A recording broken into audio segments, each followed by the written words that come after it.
화요일 건강 클릭 시간입니다. 요즘 날이 추워서 그런지 몸에 조금만 힘을 줘도 좀 뭉치거나 통증이 느껴질 때가 있더라고요. 맞습니다. 그런데 이렇게 어깨가 뭉치고 통증이 발생하는 게 나이와 관련이 있는 게 아니더라고요. 네. 요즘 젊은 분들은 또 스마트폰이나 컴퓨터를 사용하다 보니까 어깨 통증 호소하시는 분들 많더라고요. 그렇습니다. 이렇게 어깨의 통증을 그냥 방치해놨을 경우에는 만성 질환으로까지 또 이어질 수 있다고 하니까 조심하셔야겠는데요. 그래서 오늘 이 시간에는요, 어깨 통증을 어떻게 관리하면 좋을지 이것에 대해서 좀 자세하게 살펴보겠습니다. 한의학 박사 최우성 원장 스튜디오에 나와 있습니다. 안녕하십니까, 원장님? 네, 안녕하세요. 네, 사실 방치하면 안 된다, 병원에 가야 된다, 통증이 있을 때 말이죠. 이런 생각을 하는데 그럼에도 불구하고 우리가 이제 좀 어깨에 근육이 좀 뭉친 게 아닐까 생각하면서 쉽게 넘어갈 때가 있습니다. 네네. 이게 참 조심스러운 부분인데 어깨에 여러 가지 질환이 발생할 수 있고 이 질환이 또 통증을 유발할 수 있다고요. 네, 맞습니다. 어깨 관절 같은 경우에는 우리 몸에서 거의 유일하게 360도를 움직일 수 있는 그런 관절이라고 보시면 될 것 같아요. 네. 제가 그림을 보면서 구조를 다시 한번 설명을 좀 드릴까 하는데요. 자, 지금 보시는 것처럼 오른쪽 어깨를 보고 있는 겁니다. 어깨 뼈가 있고 그 다음에 팔 쪽에 뼈가 이렇게 연결이 된 것들을 볼 수가 있을 거고 네. 이렇게 불편한 구조로 돼 있는 부분들이 여러 가지 근육과 인대와 힘줄 그리고 관절로 같이 연결되어 있는 것들이 어깨 관절이라고 보시면 될 것 같습니다.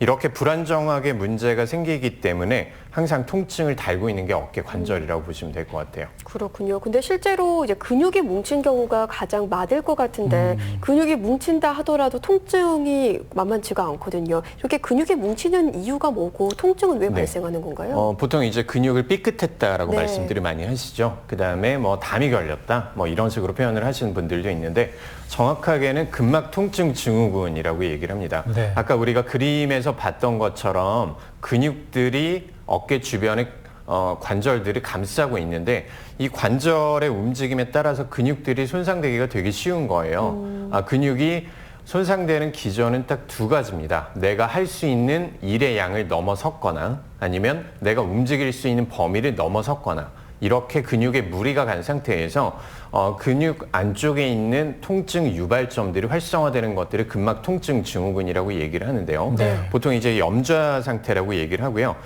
마찬가지로 그림을 보면서 다시 한번 설명을 좀 드릴까요? 네. 네, 뭔가 부적절한 자세에 지금 우리가 보고 있는 것처럼 아까 말씀해 주셨던 스마트폰이나 핸드폰이나 아니면 PC나 이런 작업들을 하면서 과도하게 오래 숙이고 있다든지 이런 자세들에서 근육들이 많이 무리가 가게 될 거예요. 근데 내 근육들은 할 수 있는 일의 양이 한정이 돼 있고 이 범위를 넘어섰을 때는 근섬유 안쪽에서 수축 결절이라는 부분들이 생깁니다. 여기서 이제 통증이 나타나게 되고 이게 근막 통증 증후군을 유발을 하게 되는 거죠. 네. 그러면 이제 이렇게 근육이 좀 뭉쳤을 때 어깨를 이렇게 돌리면서 푸는 경우가 있는데 저는 이게 조금 도움이 되는 것 같다라는 기분이 들 때가 있거든요. 네. 풀어주는 방법이 이게 맞습니까? 네, 좋은 치료법이라고 볼 수가 있어요. 네, 방금 네. 말씀해 주셨던 것처럼 근육에 근막 통증 증후군이 생기면 근육이 수축하는 쪽으로 가는 거예요. 이때 어깨를 돌려줌으로써 이 부분들을 자연스럽게 스트레칭을 해주는 게 네. 가장 기본적인 처치법이고 집에서 할 수 있는 간단한 이제 요법들인데 네. 조금만 우리가 더 집중적으로 치료를 할 수 있는 부분들이 보통 한 방에 가시면 이제 침을 놓게 되죠. 네. 이 침을 놓는 자리들이 혈자리라고 해서 가장 근육의 문제들을 효과적으로 이완시켜 줄 수 있는 부분들이라고 보시면 될 것 같아요. 어깨 쪽에 통증이 나타났을 때 우리가 간단하게 할 수 있는 방법들을 제가 말씀을 드리고자 하는데 네. 마찬가지로 그림 보면서 다시 한번 설명을 드릴까요? 네.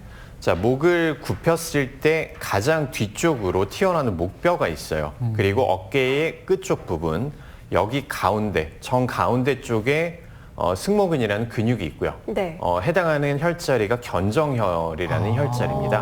어깨의 귀가 이쪽에 모인다라고 해가지고 우물정자를 써서 견정혈이라는 그런 얘기를 하는데 어깨 쪽에 보통 많이들 만져보셨을 거예요. 자기도 이제 통증이 나타날 때 나도 모르게 이 부분들을 마사지를 하게 되시는데 네. 이렇게 견정혈을 지긋하게 누르는 것들, 이 압박을 하는 것들이 어깨 쪽의 통증을 해소하는 데 많이 도움이 될 수가 있습니다. 네, 견정혈을 좀 자주 눌러주는 게 좋을 것 같습니다. 네. 사실 이렇게 근육 통증은 문제가 되는 건 아닌데 심각한 게 자주 발생하고 통증이 악화되는 경우가 있더라고요. 그렇게 가면 이제 병원에 가게 되면은 말씀하신 것처럼 침도 맞게 되고 네. 부항도 맞게 되는데 이게 어떤 효과가 있는 건가요? 네, 좋은 말씀이세요. 오늘 제가 이 시간에 소개를 할 부분들 중에 가장 중요한 것들이라고 봐야 될 건데 근막 통증 증후군 같은 경우에는 우리가 일상생활에서 충분히 나타났다가 뭐 놔둬도 금방 사라지고 치료를 받으면 금방금방 없어지는 부분들이 있어요.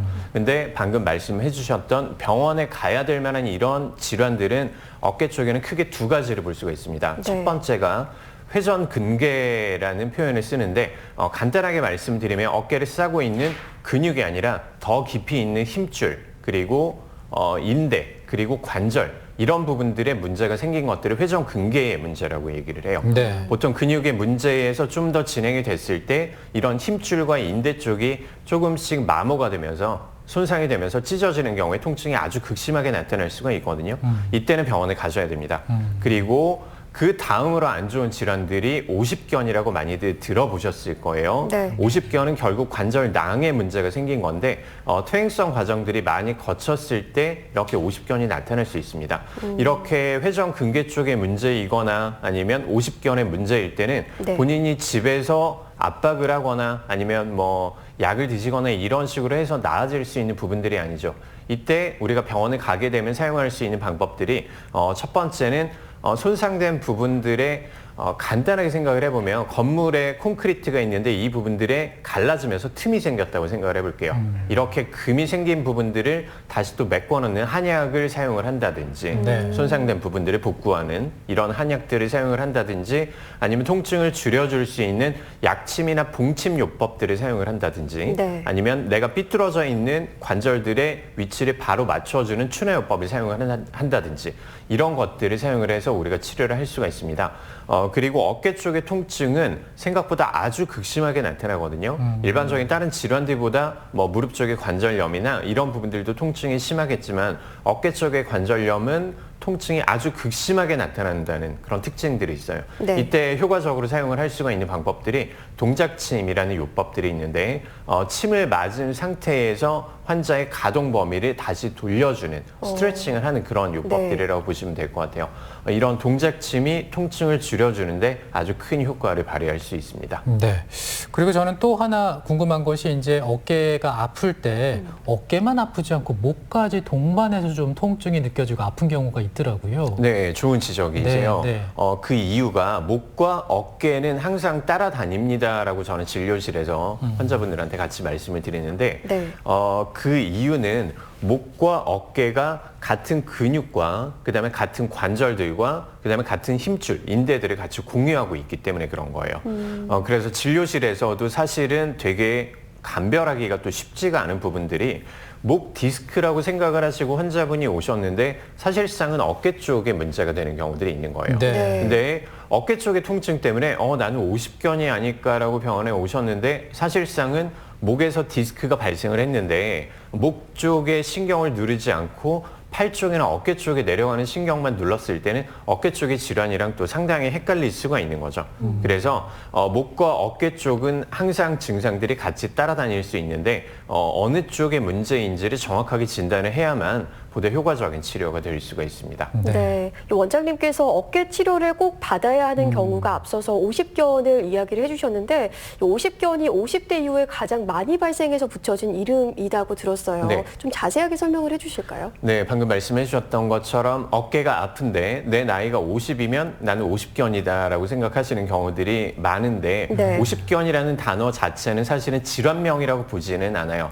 오십견은 50대를 전후해서 내 어깨 쪽에 어떤 특정의 증상들이 많이 나타나기 때문에 이런 환자들을 관찰하다 보니까 오십견이라는 이런 단어가 나온 거고요. 정확하게는 유착성 견관절낭염이라고 얘기를 합니다. 네. 해석을 해보면 견관절, 어깨 관절에 염증 반응이 나타나는데 이런 관절염이 나타나는 상황들이 유착성이라는 단어가 중요한 거거든요. 네. 결국 관절염이 어느 정도 진행이 되면서 어깨가 유착되는, 관절낭이 유착돼서 어깨를 움직일 수 없는 이런 질환들을 오십견 또는 유착성의 견관절염이라고 얘기를 합니다. 문제가 되는 부분들이 이런 오십견은 가장 퇴행이 많이 진행이 된 경우에 나타난다라고 말씀을 드렸었고요. 이렇게 어깨가 굳어가는 쪽으로 증상들이 진행이 되기 때문에 어깨가 굳으면 어떻게 될까요? 내 어깨를 움직이기가 힘들고 네. 나는 활동을 하면서 어깨를 움직이다가 다시 또 안쪽이 조금씩 찢어지는 거예요. 그러면서 통증이 나타나고 어깨는 다시 또 굳은 살이 박히고 이런 식으로 악순환이 거쳐지는 게 오십견의 주 특징입니다. 네. 실제로 이제 주변에 봐도 50대 이후에 나 50견 왔어 이렇게 말씀하시는 분들을 종종 만날 수가 있는데 그런 얘기를 들으면서 드는 생각은 이게 나이가 들면서 생기는 질환이구나.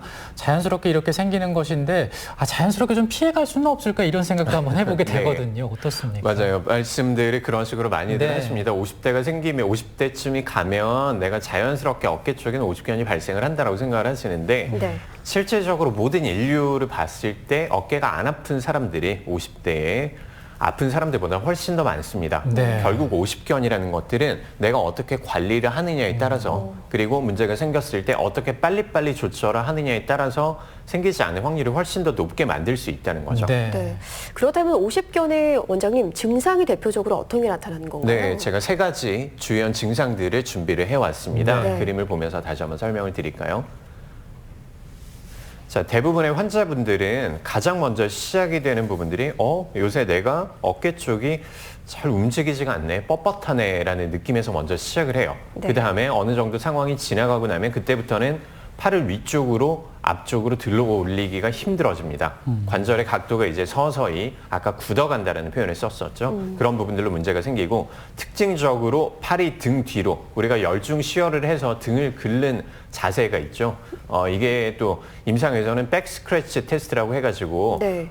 백 스크래치를 했을 때 등을 긁는 자세를 했을 때 이 관절에 얼마만큼 팔이 올라갈 수 있는지가 중요한 그 요점이 됩니다. 네. 이 부분들이 천천히 안 되기 시작하죠. 아직까지는 내가 좋지 않은가 보다. 언젠가는 한번 병원을 가봐야 되겠지라고 생각만 하시다가 대부분의 환자분들, 50견의 환자분들이 병원에 오실 때는 갑자기 어느 날 밤에 뜨끔하는 번개가 치는 듯한 통증이 나타나는 거예요. 그리고 그날 밤은 거의 다 잠을 못 주무십니다. 그 정도로 통증이 심하군요. 네, 통증이 아주 극심하게 되거든요. 그 다음 날에 밤을 꼬박 샌 상태에서 병원에 오시게 되는 경우가 많습니다.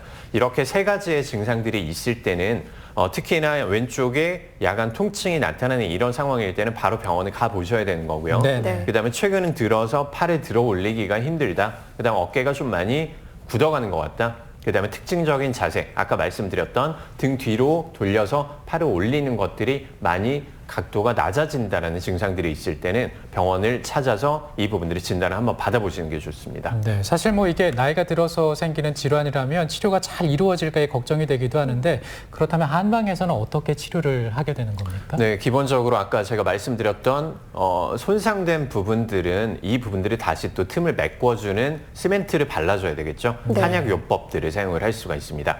그리고 한약에서 추출한 용액들을 사용하는 약침이라는 요법들이 있어요. 그리고 봉침, 벌, 독에서 추출한 부분들이죠. 이렇게 약침과 봉침 같은 경우에는 안쪽에 있는 염증과 부종을 효과적으로 우리가 다스려 줄 수가 있습니다.